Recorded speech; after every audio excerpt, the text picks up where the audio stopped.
ઉષ્મા એટલે ગરમી. ઉષ્માની વાત કરીએ તો ઉષ્મા કોઈ પણ પદાર્થ હોય છે, ઘન, પ્રવાહી કે વાયુ, એ દરેક પદાર્થમાં તમને ઉષ્મા જોવા મળે છે. એટલે કે આ પદાર્થોની અંદર ઉષ્માનું પ્રસરણ થઈ શકે છે. પદાર્થમાં રહેલી ઉષ્મા ઉર્જા પદાર્થના કદ, તેના દ્રવ્યનો પ્રકાર તેમજ તાપમાન પર આધારિત હોય છે. ઉષ્મા ઉર્જા પદાર્થના અણુઓની ગતિશક્તિનું પરિણામ હોય છે. કેટલાક પદાર્થો ઠંડા જ હોય છે, જ્યારે કેટલાક પદાર્થો ગરમ જોવા મળે છે. આપણે પણ કેટલાક પદાર્થનો ઉપયોગ કરતા હોઈએ છીએ. ઊનના કપડાં પ્રાણીજ રેસામાંથી બનાવવામાં આવે છે, જ્યારે સુતરાઉ કપડાં વનસ્પતિના રેસાઓમાંથી બનાવવામાં આવે છે. ઊનના કપડાં જાડા હોય છે, જ્યારે સુતરાઉ કાપડ એ પાતળા હોય છે. તો શિયાળાની ઋતુમાં જ્યારે બહાર ખૂબ જ ઠંડી હોય ત્યારે આપણે ઊનના કપડાં પહેરીએ છીએ. ઊનના કપડાં આપણા શરીરને હૂંફાળું રાખે છે, જ્યારે ગરમીની ઋતુમાં હળવા રંગના સુતરાઉ વસ્ત્રો પહેરવાનું આપણે પસંદ કરીએ છીએ, જે આપણને ઠંડક આપે છે. ઊનના કપડાં અને સુતરાઉ કપડાની તુલના કરીએ તો ઊનના કપડામાં વધારે માત્રામાં હવા રહેલી હોય છે, જે ઊનના કપડાં ઉષ્માના મંદવાહક કહેવાય છે. તેઓ આપણા શરીરની ગરમીને બહાર જવા દેતા નથી. તેથી ઊનના કપડાં પહેરવાથી આપણને ઠંડી લાગતી નથી. જો સુતરાઉ કાપડની આપણે વાત કરીએ તો સુતરાઉ કાપડ પહેરવાથી આપણને ઠંડક મળે છે. તો કેમ? તો સુતરાઉ કાપડના રેસા ખૂબ જ પાતળા હોય છે. તેમાં હવાના ખિસ્સા હોતા નથી. તેઓ ગરમીના સારા વાહક હોય છે. તેઓ શરીરની ગરમી અને પર્યાવરણની ગરમી વચ્ચે સુમેળ બનાવે છે. તેઓ ગરમીની ગતિને સરળ બનાવે છે. ક્યારેક ક્યારેક આ કપડા દ્વારા શરીરમાંથી બહાર નીકળતો પરસેવો શોષાઈ પણ જાય છે, જે બહારની ગરમી અને પવનથી ફરી સુકાઈ જાય છે. તો આ થઈ આપણે ઊનના કપડા અને સુતરાઉ કાપડની ચર્ચા. આગળ આપણે અહીં જોઈએ તો શિયાળાની ઋતુમાં ઘરની અંદર તમને ઠંડી લાગે છે, જ્યારે ઘરની બહાર નીકળતા એટલે કે સૂર્યના તડકામાં આવતા ગરમીનો અનુભવ થાય છે. તો અહીં આપણે ઠંડી અને ગરમીની વાત કરીએ તો કેટલીક વાર કેટલાક પદાર્થો તમને ઠંડા જોવા મળે છે અને કેટલાક પદાર્થ ગરમ જોવા મળે છે. તો આ પ્રકરણમાં આપણે કેટલાક પ્રશ્નોના જવાબ મેળવવા પ્રયત્ન કરીશું. ઠંડુ અને ગરમ. રોજિંદા જીવનમાં આપણે ઘણા બધા પદાર્થોના સંપર્કમાં આવીએ છીએ. તેમાંના કેટલાક પદાર્થો ગરમ જણાય છે અને કેટલાક પદાર્થો ઠંડા અનુભવાય છે. જેમ કે ચા ગરમ હોય છે અને બરફ ઠંડો હોય છે. વિદ્યાર્થી મિત્રો, તમને પણ ધ્યાનમાં આવતા હોય એવા કેટલાક ગરમ અને ઠંડા એવા પદાર્થ નોંધી શકો છો. અહીં તમને એક કોષ્ટક આપવામાં આવ્યું છે, જેમાં કેટલાક પદાર્થોની યાદી આપેલી છે અને એના સિવાય પણ તમે યાદી લખી શકો છો. આ પદાર્થો ગરમ કે ઠંડા તરીકે આપણે એને દર્શાવી શકીએ છીએ. જેમ કે પદાર્થ તરીકે આઈસ્ક્રીમ, ચાના કપમાં રાખેલી ચમચી, ફળોના રસ, તળવાની કઢાઈ. તો આ પદાર્થો કેટલાક ઠંડા હોય છે તો કેટલાક ગરમ હોય છે. તો આપણે એ ખબર છે કે કેટલાક પદાર્થો અન્ય પદાર્થો કરતા વધુ ગરમ હોય છે, જ્યારે કેટલાક પદાર્થો અન્ય પદાર્થ કરતા વધુ ઠંડા હોય છે. આપણે પદાર્થ સાથેના સ્પર્શ દ્વારા આ માહિતી મેળવીએ છીએ કે કેટલાક પદાર્થ ગરમ હોય તો કેટલાક પદાર્થ ઠંડા હોય છે. પરંતુ શું આપણા સ્પર્શ વડે થતો અનુભવ વિશ્વસનીય હોય છે? ખરેખર આપણે કોઈ પણ પદાર્થને સ્પર્શ કરીએ તો આપણે ખરેખર વિશ્વાસ કરી શકીએ કે એ ગરમ છે કે ઠંડો છે? હા, આપણે વિશ્વાસ કરી શકીએ કે આ ગરમ છે અને આ ઠંડો છે, પરંતુ એનું ચોક્કસ તાપમાન મેળવી શકતા નથી. હવે એના માટે એક આપણે અહીં પ્રવૃત્તિ જોઈએ. આ પ્રવૃત્તિ કરવા માટે આપણે 3 નાના ટબ લઈશું. હવે આ 3 નાના ટબ ઉપર તેના ઉપર A, B અને C એમ લેબલ લગાવીશું. પાત્ર A માં ઠંડુ પાણી અને પાત્ર બી માં ગરમ પાણી ભરીશું. હવે પાત્ર સી માં થોડા ગરમ અને થોડા ઠંડા પાણીનું મિશ્રણ કરીશું. તમારો ડાબો હાથ પાત્ર એ ના પાણીમાં અને જમણો હાથ પાત્ર બી ના પાણીમાં ડુબાડો. ત્યારબાદ 2 થી 3 મિનિટ પછી તમારા બંને હાથ એક સાથે પાત્ર સી ના પાણીમાં ડુબાડો, જે તમે અહીં આકૃતિમાં જોઈ શકો છો. શું બંને હાથ સમાન અનુભવ કરે છે? અહીં તમે અવલોકન પણ નોંધી શકો છો. તો પાત્ર સી માં બોળેલો જે જમણો હાથ પાણી ગરમ હોવાનો અનુભવ કરશે, જ્યારે ડાબો હાથ પાણી ઠંડુ હોવાનો અનુભવ કરશે. આમ આપણે ચોક્કસ કહી શકતા નથી કે જ્યારે સ્પર્શ કરવાથી પાણી ગરમ છે કે ઠંડુ છે. અહીં કોઈ પદાર્થ ગરમ છે કે ઠંડુ તે નક્કી કરવા માટે આપણે હંમેશા સ્પર્શ પર આધાર રાખી શકતા નથી. કેટલીક વાર તે છેતરામણું પણ સાબિત થઈ શકે છે. વાસ્તવમાં પદાર્થ કેટલો ગરમ છે કે કેટલો ઠંડો છે તે આપણે કઈ રીતે શોધી શકીએ? તો પદાર્થના ગરમ હોવાનું પ્રમાણભૂત તેમના તાપમાન તરીકે ઓળખી શકાય છે. તાપમાનનું માપન કરતા સાધનને થર્મોમીટર કહેવામાં આવે છે. અહીં તમે થર્મોમીટર જોઈ શકો છો. તો કેટલાક થર્મોમીટર જે છે એ તમે અહીં અલગ અલગ પ્રકારના થર્મોમીટર તમને આપવામાં આવેલ છે. અહીં આપણે પહેલા તો ક્લિનિકલ થર્મોમીટર વિશે અહીં અભ્યાસ કરીશું. તમે થર્મોમીટર જોયું છે? યાદ કરો કે જ્યારે તમને તમારા કુટુંબમાંથી કોઈને તાવ આવ્યો હોય ત્યારે તેમના શરીરનું તાપમાન માપવા માટે થર્મોમીટર વાપર્યું હોય. હા, આ જે થર્મોમીટર છે એને ક્લિનિકલ થર્મોમીટર કહેવામાં આવે છે. તમે ડોક્ટર પાસે જાઓ છો ત્યારે ડોક્ટર તમારા શરીરનું તાપમાન માપે છે. તો એ કયા થર્મોમીટર વડે માપે છે?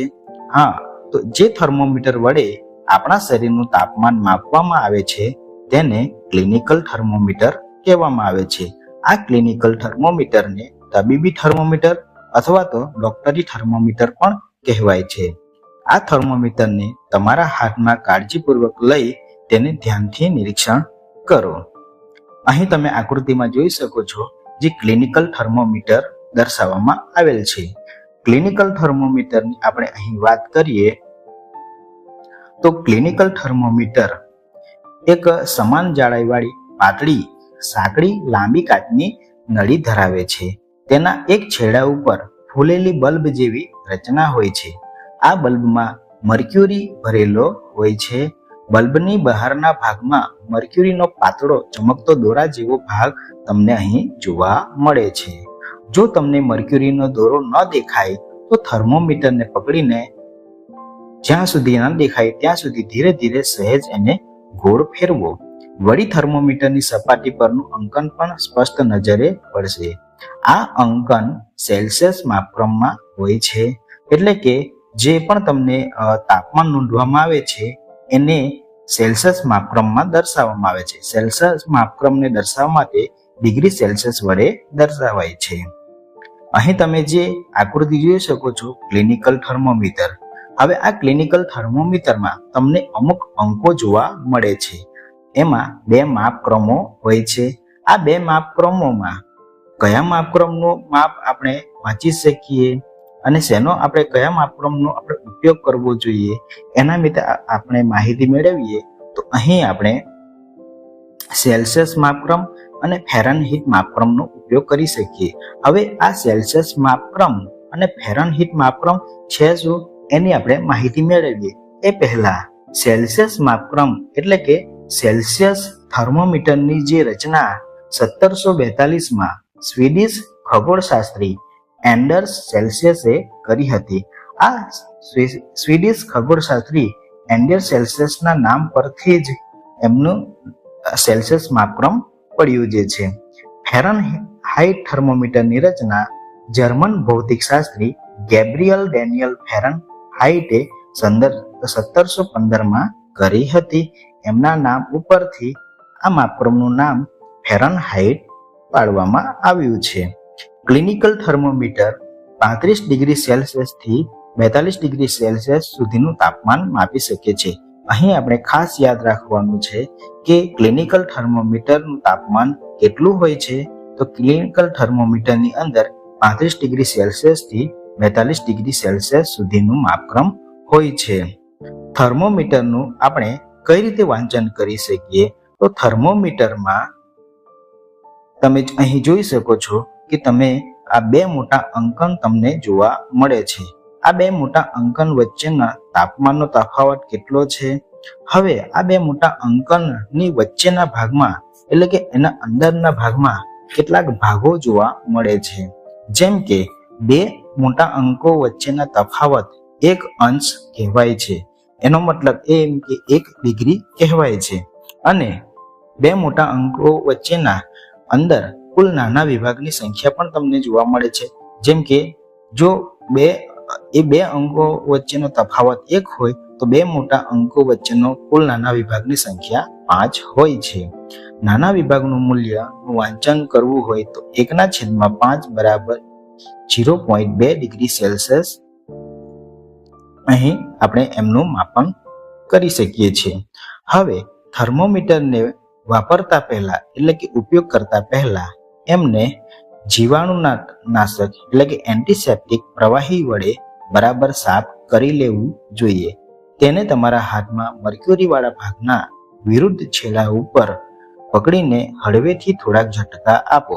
હવે આ ઝટકા આપવાનું કારણ શું? તો આ ઝટકાને કારણે થર્મોમીટરની નળીમાં રહેલ મર્ક્યુરી એટલે કે પારો નીચે ઉતરી જશે.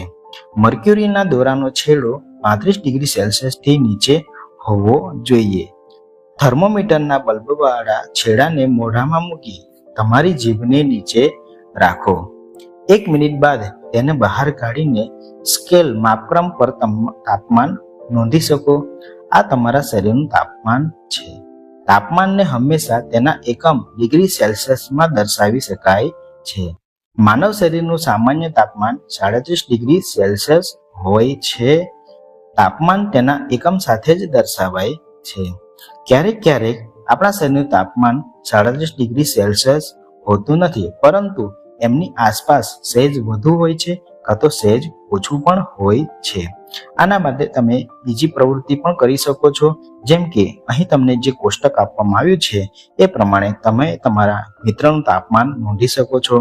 હવે અહીં તમને કોષ્ટકમાં આપવામાં આવેલ છે કેટલાક વિદ્યાર્થી મિત્રો જે છે એમના તાપમાન માપવામાં આવ્યા છે અને અહીં તમને 37 ની આસપાસ સહેજ વધારે કે સહેજ ઓછા માપક્રમ તમને અહીં જોવા મળે છે. હવે વાસ્તવમાં આપણે એમ કહી શકીએ કે શરીરનું સામાન્ય તાપમાન 37 ડિગ્રી સેલ્સિયસ હોય છે, પરંતુ મોટી સંખ્યાના તંદુરસ્ત વ્યક્તિઓના શરીરના તાપમાનનું સરેરાશ મૂલ્ય એ જ 37 ડિગ્રી સેલ્સિયસ હોય છે. ક્લિનિકલ થર્મોમીટરની રચના માત્ર માનવ શરીરના તાપમાન માપવા માટે જ કરેલી છે. સામાન્ય રીતે માનવ શરીરનું તાપમાન 35 ડિગ્રી સેલ્સિયસ થી નીચે કે 42 ડિગ્રી સેલ્સિયસ થી ઉપર જતું નથી. એટલે કે ક્લિનિકલ થર્મોમીટરનો માપક્રમ 35 ડિગ્રી સેલ્સિયસ થી 42 ડિગ્રી સેલ્સિયસ સુધીનો હોય છે. માનવ શરીર સિવાયના કોઈ પણ પદાર્થોના તાપમાન માપવા માટે ક્લિનિકલ થર્મોમીટરનો ઉપયોગ કરવો નહીં. હવે શા માટે ક્લિનિકલ થર્મોમીટરનો ઉપયોગ કરવો નહીં? ક્લિનિકલ થર્મોમીટરને તડકામાં કે અગ્નિની નજીક રાખશો નહીં. તેની તૂટી જવાની પણ સંભાવના રહે છે. કારણ કે ક્લિનિકલ થર્મોમીટરમાં પારો આવેલો હોય છે, જેના કારણે તેને તમે તડકામાં કે અગ્નિની નજીક રાખશો તો તે તૂટી જવાની સંભાવના રહેલી હોય છે. પ્રયોગશાળામાં વપરાતું થર્મોમીટર. અહીં તમે જોઈ શકો છો કે જે થર્મોમીટર તમને દર્શાવવામાં આવ્યું છે એનો ઉપયોગ પ્રયોગશાળામાં થઈ શકે છે. એનો ઉપયોગ ઘન પદાર્થ કે પ્રવાહી પદાર્થના તાપમાન નોંધવા માટે થાય છે. આ થર્મોમીટર લેબોરેટરી થર્મોમીટર તરીકે ઓળખી શકાય છે. તમે આ થર્મોમીટરને કાળજીપૂર્વક જુઓ. એમાં કેટલાક અંકનો આપેલા હોય છે જે મહત્તમ હોય છે અને લઘુત્તમ પણ હોય છે. આ મહત્તમ તથા લઘુત્તમ તાપમાનની નોંધ માટે થાય છે. સામાન્ય રીતે લેબોરેટરી થર્મોમીટરની રેન્જ -10 ડિગ્રી સેલ્સિયસ થી 110 ડિગ્રી સેલ્સિયસ હોય છે. ક્લિનિકલ થર્મોમીટર તમે જોયું હશે. લેબોરેટરી થર્મોમીટર વડે નાનામાં નાનું કેટલું તાપમાન માપી શકીએ એ પણ આપણે જાણી લઈએ. આ જાણકારી વડે જ તમે થર્મોમીટર વડે દર્શાવાતું તાપમાન ચોકસાઈપૂર્વક માપી શકો છો. એના માટે આપણે એક અહીં પ્રવૃત્તિ કરીએ. એક પ્યાલો અથવા બીકર લઈ તેમાં થોડુંક નળનું પાણી ભરો. લેબોરેટરી થર્મોમીટરને મર્ક્યુરી વાળો છેડો પાણીમાં ડૂબેલો રહે તેમ રાખો. બલ્બ વાળો છેડો પાત્રના તળિયે કે દિવાલને અડકે નહીં એમ થર્મોમીટરને ઊભું પકડી રાખો. અહીં તમે આકૃતિમાં જોઈ શકો છો એ મુજબ થર્મોમીટરના પાતળા દેહમાં મર્ક્યુરીના હલનચલનને ધ્યાનથી જુઓ. થર્મોમીટરના પાતળા દેહમાં પારો સ્થિર થાય ત્યાં સુધી રાહ જુઓ. જે સ્થાને સ્થિર થાય છે તે સ્થાનનો અંક નોંધો. આ તે સમયનું પાણીનું તાપમાન દર્શાવે છે. અહીં આપણે બીજી પ્રવૃત્તિ જોઈએ તો એક બીકર કે પ્યાલો લઈ તેમાં થોડુંક ગરમ પાણી લો. તેમાં લેબોરેટરી થર્મોમીટરને ડુબાડીને ઊભું ગોઠવો. જ્યાં સુધી પારો સ્થિર થાય ત્યાં સુધી રાહ જુઓ. ત્યારબાદ તમારું તાપમાન પણ નોંધી લો. આ થર્મોમીટરને પાણીની બહાર કાઢો. અવલોકન કરો કે હવે શું થાય છે. તમે નોંધ્યું હશે કે થર્મોમીટર પાણીની બહાર આવ્યું કે તરત જ પારાનું સ્તર નીચે ઉતરવા લાગ્યું. આનો અર્થ એ થાય છે કે જ્યારે પણ થર્મોમીટર પાણીમાં ડૂબાડેલું હોય ત્યારે જ તાપમાનનું અવલોકન કરી લેવું જોઈએ. તમને એ પણ યાદ આવશે કે શરીરનું તાપમાન માપવા માટે તેને મોઢાની બહાર કાઢીને તાપમાન માપ્યું હતું. તો શું તમે શરીરનું તાપમાન માપવા માટે લેબોરેટરી થર્મોમીટર વાપરી શકો ખરા? હા, આપણે આ બે વચ્ચે તુલના કરવી જોઈએ.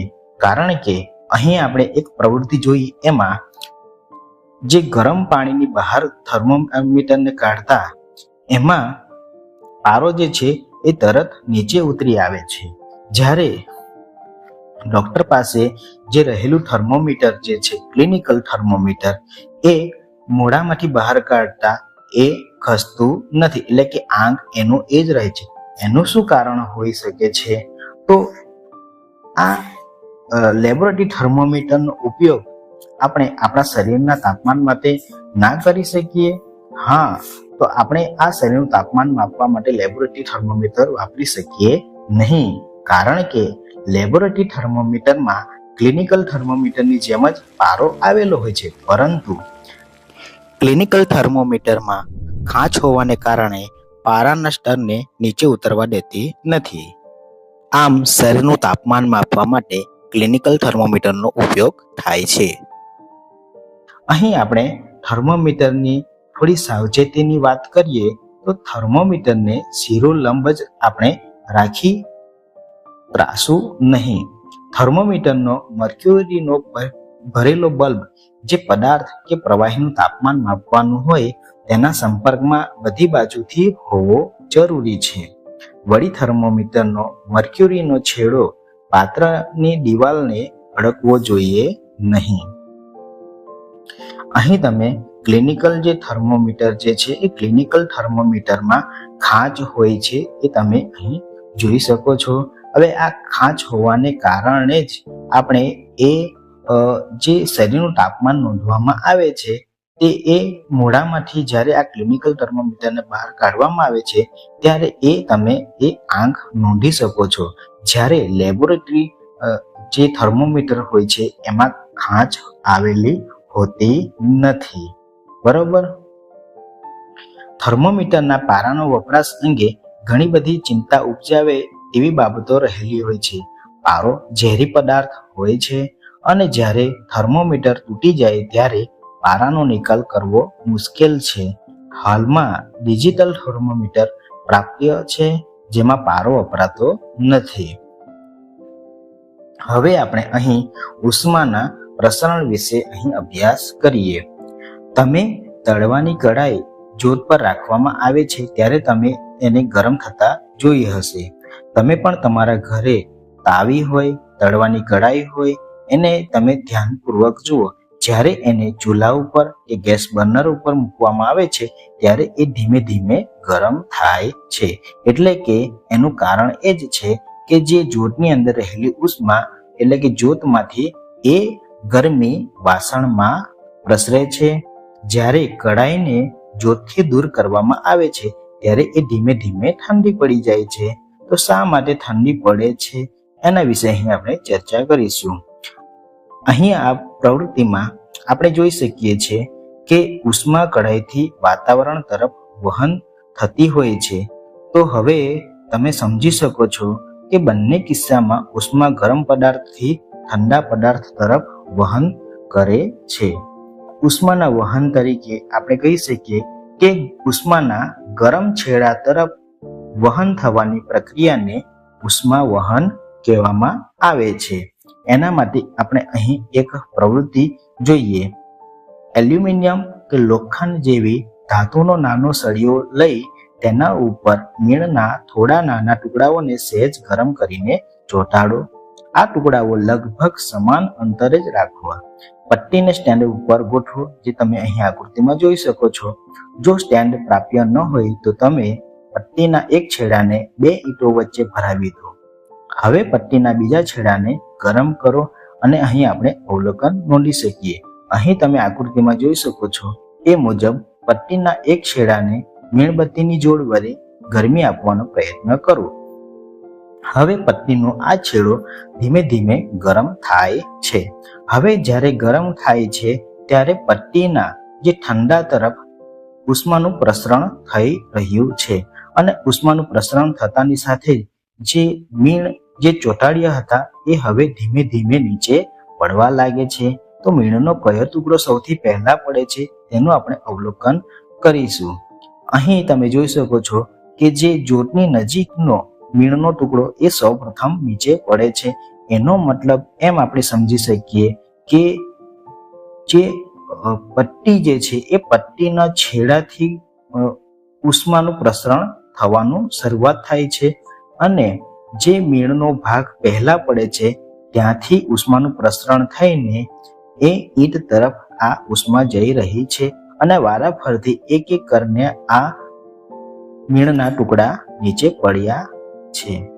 ધાતુની પટ્ટીમાં ઉષ્માનું વહન. હવે પદાર્થના ગરમ છેડાથી ઠંડા છેડા તરફ ઉષ્માના વહન થવાની આ પ્રક્રિયાને ઉષ્મા વહન કહેવામાં આવે છે. આ ઉષ્મા વહન ઘન પદાર્થોમાં સામાન્ય રીતે થાય છે. ઉષ્માનું પ્રસરણ ઉષ્મા વહનની પ્રક્રિયા દ્વારા જ થતું હોય છે. રસોઈમાં વપરાતા ધાતુના પાત્રના હાથા પ્લાસ્ટિકના કે લાકડાના બનેલા હોય છે. તો શા માટે આ રસોઈમાં વપરાતા ધાતુના પાત્ર હાથા જે છે એ પ્લાસ્ટિકના કે લાકડાના બનાવેલા હોય છે? તો એના માટે રસોઈ બનાવવા માટે વપરાતા કેટલાક ધાતુના વાસણો ઉષ્માના સુવાહક હોય છે. એટલે કે જે રસોઈના બનાવવામાં આવેલા કેટલાક ધાતુના વાસણો એમાંથી ઉષ્માનું પ્રસરણ થઈ શકે છે. એટલે કે એ તરત જ એ ગરમ થઈ શકે છે. હવે એને આપણે પકડતા દાઝી જવાની સંભાવના રહેલી હોય છે, જેના કારણે આપણે ઉષ્માનો જથ્થો સરળતાથી એની અંદર પસાર થઈ શકે છે અને આપણે દાઝી પણ જઈએ છીએ. તેના માટે હેન્ડલ કે લાકડા કે પ્લાસ્ટિકમાંથી બનાવવામાં આવેલી વસ્તુ એના ઉપર લગાવવામાં આવે છે, કારણ કે એ હેન્ડલ લાકડા કે પ્લાસ્ટિક એ ઉષ્માના મંદવાહક હોય છે અને જે પદાર્થ ઉષ્માના મંદવાહક હોય છે એમાંથી ઉષ્મા પસાર થઈ શકતી નથી. આ લાકડા કે પ્લાસ્ટિક એ ઉષ્માના અવાહક પણ આપણે એને કહી શકીએ છીએ. જેના કારણે કોઈ પણ તમે ધાતુને જે રસોઈ બનાવવાના વાસણ છે એ એના હાથા ઉપર પ્લાસ્ટિક કે લાકડા જોડવામાં આવતા હોય છે. અહીં આપણે એક બીજી પ્રવૃત્તિ જોઈએ તો નાના પાત્ર કે બીકર લઈ તેમાં પાણી ગરમ કરો. એની અંદર અહીં તમને દર્શાવવામાં આવેલી કેટલીક વસ્તુઓ જે છે સ્ટીલની ચમચી, પ્લાસ્ટિકની માપપટ્ટી, પેન્સિલ અને દ્વિભાજક જેવી વસ્તુઓને ભેગી કરીને તેમનો એક છેડો બીકરમાંના ગરમ પાણીમાં ડુબાડો. હવે આ વસ્તુઓને ગરમ પાણીમાં ડુબાડ્યા પછી થોડી મિનિટ સુધી રાહ જુઓ. તમે નોંધી શકો છો કે કઈ વસ્તુ તમને ગરમ જણાય છે. હવે આ વસ્તુને આપણે અડકવાની છે, એટલે કે સ્પર્શ કરવાની છે. કઈ વસ્તુ તમને ગરમ જણાય છે, કઈ વસ્તુ તમને ઠંડી જણાય છે, તેનું અવલોકન અહીં આપણે નોંધીશું. તો જે પદાર્થો પોતાનામાંથી ઉષ્માનું વહન સરળતાથી થવા દે છે તેમને ઉષ્માના સુવાહક પદાર્થો કહેવામાં આવે છે. અને જે પદાર્થો પોતાનામાંથી ઉષ્માનું વહન સરળતાથી થવા દેતા નથી એમને ઉષ્માના અવાહક એટલે કે મંદવાહક કહેવામાં આવે છે. ઉષ્માના સુવાહકના ઉદાહરણો જોઈએ તો એલ્યુમિનિયમ, લોખંડ અને તાંબુ અન્ય ધાતુની વસ્તુ એ ઉષ્માના સુવાહક કહેવાય છે. ઉષ્માના મંદવાહક એટલે કે જે પદાર્થ પ્લાસ્ટિક, લાકડું, રબર જે ઉષ્માના મંદવાહકો કહેવાય છે. પાણી તથા હવા ઉષ્માના મંદવાહકો છે. તો પછી તેઓમાં ઉષ્માનું પ્રસરણ કેવી રીતે થતું હશે? અહીં આપણે એક પ્રવૃત્તિ એના માટે જોઈશું. એના માટે એક ગોળ તળિયાવાળો ફ્લાસ્ક લો. હવે ફ્લાસ્ક ના મળે તો તમે બીકર પણ લઈ શકો છો. આ ફ્લાસ્કની અંદર તમે 2/3 ભાગ સુધી પાણી ભરો. તેને ત્રિપાઈ ઉપર મૂકીને અથવા એવી ગોઠવણી કરો કે તેની ઉપર ફ્લાસ્ક મૂકીને નીચે મીણબત્તી મૂકી તેને ગરમ કરી શકો છો. બીકરમાંનું પાણી સ્થિર થઈ જાય ત્યાં સુધી આપણે રાહ જોવાની રહેશે. હવે સ્ટ્રોની મદદથી પોટેશિયમ પરમેંગેનેટના નાના સ્ફટિકો હળવેથી પાણીમાં નાખો જેથી તે પાત્રના તળિયે બેસી જાય. હવે સ્ફટિકની બરાબર નીચે મીણબત્તી મૂકીને પાણીને ગરમ કરો. તમારું અવલોકન તમે નોંધી શકો છો. મીણબત્તીની જ્યોતની નજીક તળિયાનો ભાગ પાણી ગરમ થાય છે ત્યારે તે ગરમ પાણી ઉપર તરફ સ્થળાંતર કરવા લાગે છે. તેની જગ્યા લેવા ઉપરનું તથા આજુબાજુનું ઠંડુ પાણી નીચે તરફ આવે છે. આ પાણી પણ ગરમ થતા તે ઉપર તરફ ગતિ કરવા લાગે છે. પાત્રની દિવાલ પાસેથી ઠંડુ પાણી તળિયા તરફ આવે છે. જ્યાં સુધી બધું જ પાણી ગરમ ન થઈ જાય ત્યાં સુધી આ પ્રક્રિયા ચાલ્યા કરે છે. ઉષ્માના આ પ્રકારના પ્રસરણને ઉષ્માનયન કહેવામાં આવે છે. તો આપણે ઉષ્માનયનની અહીં વાત કરીએ તો ઉષ્માનયન કોને કહેવાય? તો ગરમ પદાર્થના સંપર્કમાં રહેલી હવા ગરમ થતા ઉપર તરફ ગતિ કરે છે, જે તમે અહીં જોઈ શકો છો. બાજુમાંથી ઠંડી હવા તેની જગ્યાએ આવે છે. આમ હવા ગરમ થાય છે, જેને ઉષ્માનયન કહેવામાં આવે છે. આ ઉષ્માનયન પ્રવાહી ધરાવતા પદાર્થોમાં થાય છે. ગરમ પદાર્થોમાં સંપર્કમાં રહેલી હવા ગરમ થતા તે ઉપર તરફ ગતિ કરે છે. બાજુમાંથી ઠંડી હવા તેની જગ્યાએ આવે છે. આ રીતે હવા ગરમ થતી હોય છે, જે તમે આસપાસ તમારી આજુબાજુ જે ઘટના બને છે ત્યાં પણ તમે અનુભવ કરી શકો છો.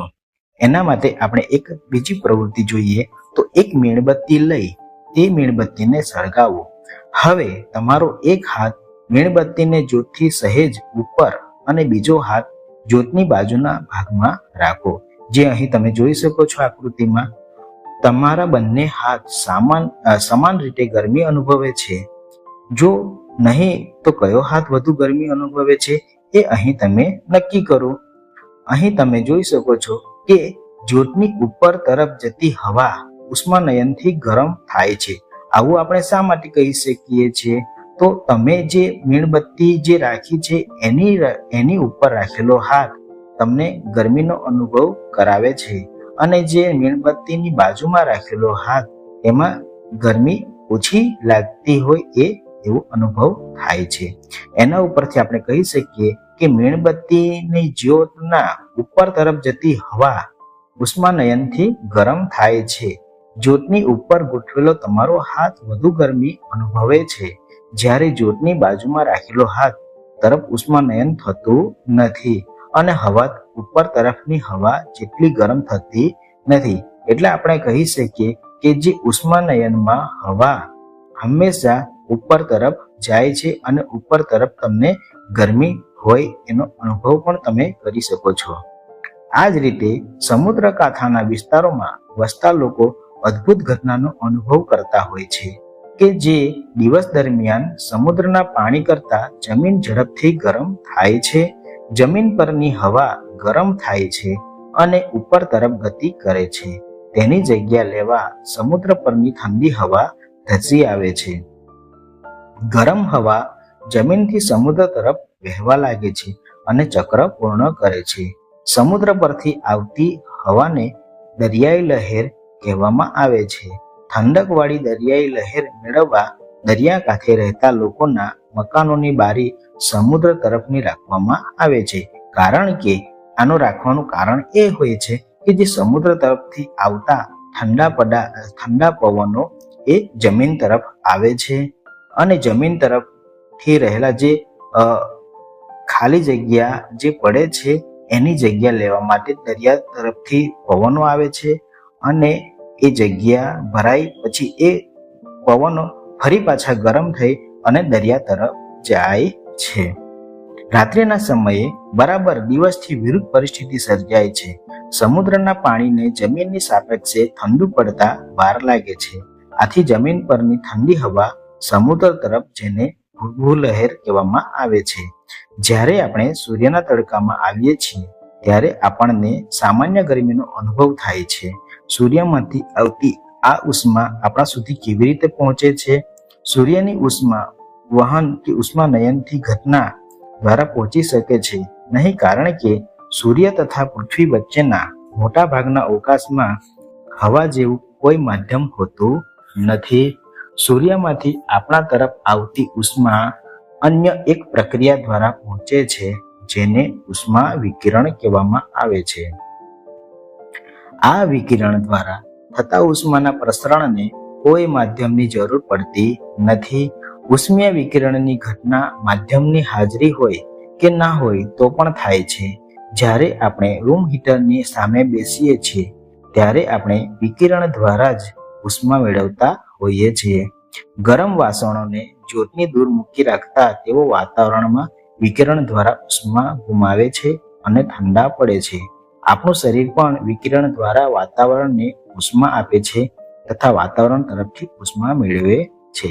અહીં આપણે એક વાત નોંધીશું કે જે ઉષ્મા વહન અને ઉષ્માનયનમાં માધ્યમની જરૂર પડતી હોય છે, જ્યારે ઉષ્મા વિકિરણમાં માધ્યમની જરૂર હોતી નથી.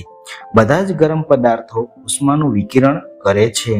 જ્યારે આ ઉષ્મા કોઈ પદાર્થની સપાટી પર આપાત થાય છે ત્યારે તેનો કેટલોક ભાગ શોષાય છે, કેટલોક ભાગ પરાવર્તન પણ પામે છે, વળી કેટલોક ભાગ પદાર્થમાંથી પસાર થઈ બહાર નીકળે છે. તમે જોયું હશે કે સૂર્યમાંથી નીકળતા જે સૂર્યકિરણો જે છે એ પૃથ્વી તરફ આવે છે ત્યારે કેટલાક કિરણો પૃથ્વીમાં શોષાઈ જાય છે, જ્યારે કેટલાક કિરણો પરાવર્તન પામે છે. આ પરાવર્તન પામવાને કારણે પૃથ્વી પર તાપમાન વધે છે. ઉનાળાની ઋતુ તથા શિયાળાની ઋતુમાં પહેરવેશ માટેના વસ્ત્રો. તો તમે પહેલા આપણે જોયું એ પ્રમાણે ઉનાળાની ઋતુ હોય કે શિયાળાની ઋતુ હોય, દરેક ઋતુમાં પહેરવેશ તમને અલગ જોવા મળે છે. તો અહીં આપણે એ પહેરવેશની વાતો કરીએ તો કેટલાક રંગો હોય છે કે જેમાં સૂરજના જે કિરણો છે એનું શોષણ સૌથી વધુ થાય છે, જ્યારે કેટલાક રંગના કપડાં એવા હોય છે કે જેમાં સૂર્યના કિરણોનું શોષણ ઓછા પ્રમાણમાં જોવા મળે છે. એના માટે આપણે એક પ્રવૃત્તિ જોઈએ. અહીં આપણે એક પ્રવૃત્તિ જોઈશું. પતરાના બે એક સરખા ડબ્બા લો. એક ડબ્બાની બહારની સપાટીને કાળો રંગ તથા બીજાની બહારની સપાટીને સફેદ રંગ લગાવો.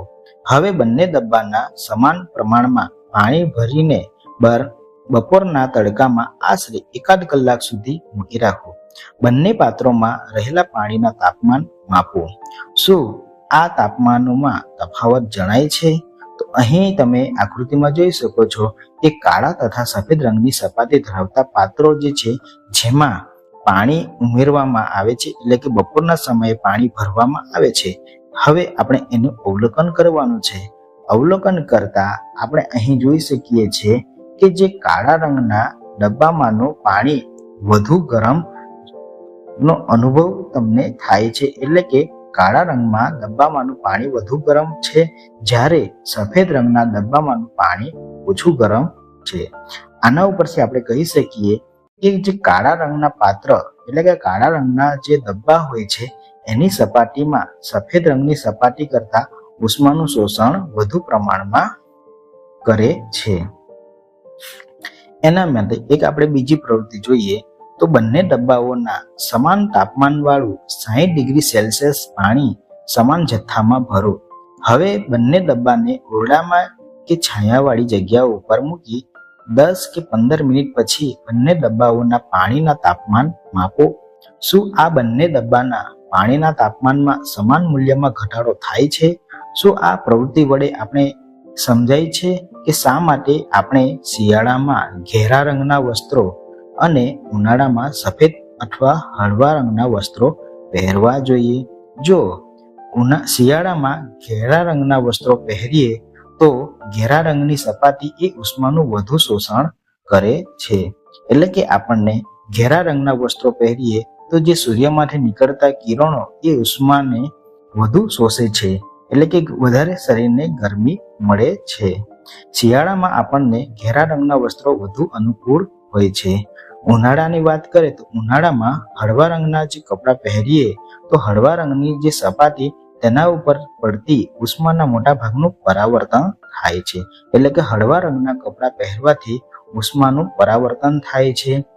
આ ઉનાળામાં હળવા રંગના વસ્ત્રો આપણને આરામદાયક લાગે છે. શિયાળામાં ઊનના વસ્ત્રો આપણને ગરમાવો આપે છે.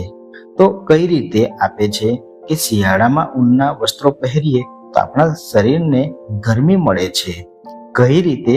તો એના વિશે અહીં આપણે જોઈએ તો શિયાળામાં આપણે ઊનના વસ્ત્રોનો ઉપયોગ કરીએ છીએ. હવે આ ઊન એ ઉષ્માનું મંદવાહક કહેવામાં આવે છે. ઊનના રેસાઓ વચ્ચે હવા ભરાઈ રહે છે. આ હવા આપણા શરીરની ઉષ્માને ઠંડા વાતાવરણમાં જતી અટકાવે છે. તેથી આપણને ગરમાવો અનુભવાય છે. એટલે કે શિયાળાની ઋતુમાં આપણને ઠંડી લાગતી નથી. ધારો કે શિયાળાની ઋતુમાં તમને એક જાડું બ્લેન્કેટ ઓઢવું કે 2 પાતળા બ્લેન્કેટ ઓઢવા માટે પસંદગી કરવાનું કહેશે તો તમે શું કરશો? કઈ પસંદગી કરશો? યાદ કરો કે 2 બ્લેન્કેટ વચ્ચેના ભાગમાં હવાનું સ્તર રહેલું હોય છે. જ્યારે પણ તમને 2 બ્લેન્કેટ ઓઢવા કહે અથવા તો એકથી વધારે કપડાં પહેરવાનું તમને કહે છે, તમે શું કરશો? તો એનું કારણ આપણે અહીં સમજીએ. જો તમને એકથી વધુ વસ્ત્રો પહેરવાથી દરેક 2 વસ્ત્રો વચ્ચેના હવા રહેલી હોય છે. હવા એ ઉષ્માની અવાહક કહેવામાં આવે છે. આથી શિયાળામાં એકથી વધુ પાતળા વસ્ત્રો પહેરવાથી શરીરની ગરમી વાતાવરણમાં જતી અટકે છે. પરિણામે શરીર હૂંફવાળું રહે છે. એક જાડું વસ્ત્ર પહેરવાથી હવાનો સ્તર ન હોવાથી જાડું વસ્ત્ર પ્રમાણમાં ઓછી ગરમી બહાર જતી રોકે છે. તેથી શિયાળાની ઋતુમાં એક જાડા વસ્ત્ર કરતા વધુ પાતળા વસ્ત્રો પહેરવા જોઈએ. એટલે કે જ્યારે તમને 2 પાતળા બ્લેન્કેટ ઓઢવાનું પસંદ કરવા કહેશો તો તમે એની પસંદગી કરી શકો છો. 2 બ્લેન્કેટ વચ્ચેના ભાગમાં હવાનું સ્તર રહેલું હોય છે.